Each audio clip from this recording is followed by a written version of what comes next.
Hello అండి, నమస్తే. నేను మీ Manjula. Welcome back to Nari's kitchen. ఈరోజు మన వీడియోలో రంజాన్ పవిత్ర మాసంలో ఇఫ్తార్ విందుగా ఆఖరి రోజున చేసేటటువంటి, అలాగే ఖచ్చితంగా చేసేటటువంటి షీర్ కుర్మా ఎలాగ చేయాలో చూద్దాము. ఇది చాలా చాలా టేస్టీగా ఉంటుంది. అలాగే నేను చక్కెరకు బదులుగా ఒక ఇంగ్రీడియంట్ వాడాను. అది వాడి చేసిన ఈ షీర్ కుర్మా ఎంత టేస్టీగా ఉంటుందో ఒకసారి మీరు ప్రిపేర్ చేసి టేస్ట్ చూస్తే మీకే తెలుస్తుంది. దీనికోసం అని చెప్పి సేవయ్యాన్ తీసుకున్నాను. ఈ సేవయ్యాన్ అనేది నార్మల్గా మనకు సేమియా దొరుకుతుంది కదా, అది కాదండి. ఇది ఈ రంజాన్ మాసంలో ప్రతి స్టోర్లో మీకు ఎక్కడైనా కూడా ఈ సేవియాన్ అనేది దొరుకుతుంది. ఇది చాలా సన్నగా ఉంటుంది. మనకు సేమియాకి సేవియాన్కు చూడగానే మనకు డిఫరెన్స్ అనేది తెలిసిపోతుంది. ఈ విధంగా దీన్ని సన్నగా కట్ చేసేసుకొని పక్కన ఉంచేసుకోవాలి. ఆ తర్వాత డ్రై ఫ్రూట్స్ తీసేసుకునేసి ఒక కడాయిలో గీ వేసేసుకునేసి ఇందులోకి డ్రై ఫ్రూట్స్ని సన్నని మంట మీద ఎర్రగా మనము ఫ్రై చేసుకోవాలి. ఇందులో మనం ఏంటంటే షీర్ కుర్మాలో ఖచ్చితంగా వేసేటటువంటి ఒక ఇంగ్రీడియంట్ ఏంటంటే చిరోంజీ పప్పులు. ఈ చిరోంజీ పప్పు ఖచ్చితంగా వేయటానికి ట్రై చేయండి. ఇది చాలా చాలా టేస్టీగా ఉంటుంది. ఎర్రగా వేగిన తర్వాత ఈ సేవయాన్ తీసుకొని ఇందులో మనము వేయించుకోవాలి. నేను ఆల్రెడీ ఫ్రైడ్ సేవయాన్ తీసుకున్నాను, అందువల్ల ఎక్కువసేపు నేను వేయించట్లేదు. మీకు నాన్ ఫ్రైడ్ సేవియాన్ కానీ తీసుకుంటే ఈ విధంగా ఎర్రగా వచ్చేంత వరకు వేయించుకోండి.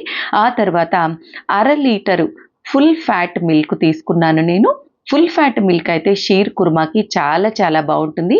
అందులో ఫ్యాట్ కంటెంట్ ఉండటం వల్ల మనకు ఉడికినప్పుడు తీయని టేస్ట్ అనేది మనకు షీర్ కుర్మాకు వస్తుంది. ఇది 2-3 పొంగులు వచ్చేంత వరకు ఈ విధంగా ఉడకపెట్టేసుకోవాలి.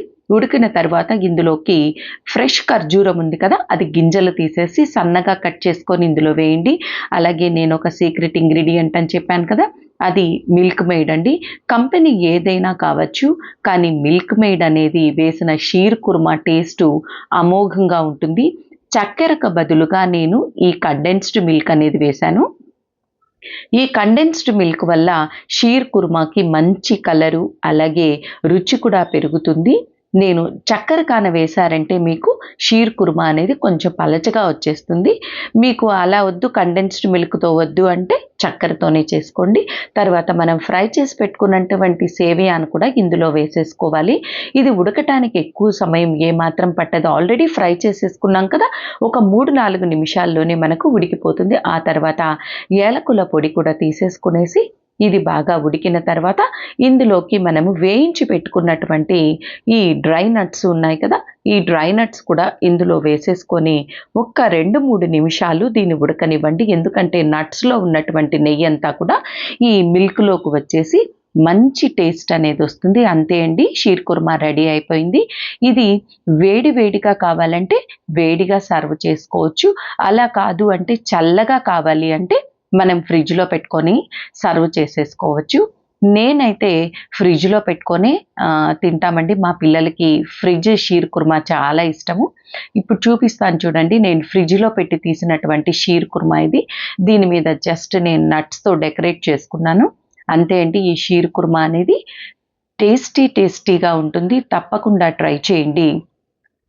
అలాగే మీకు ఈ రెసిపీ కనుక నచ్చినట్లయితే please like, share and subscribe to Nari's kitchen. చిన్న చిన్న టిప్స్ పాటిస్తూ చేశారంటే షీర్ కుర్మా అనేది చాలా టేస్టీగా వస్తుంది.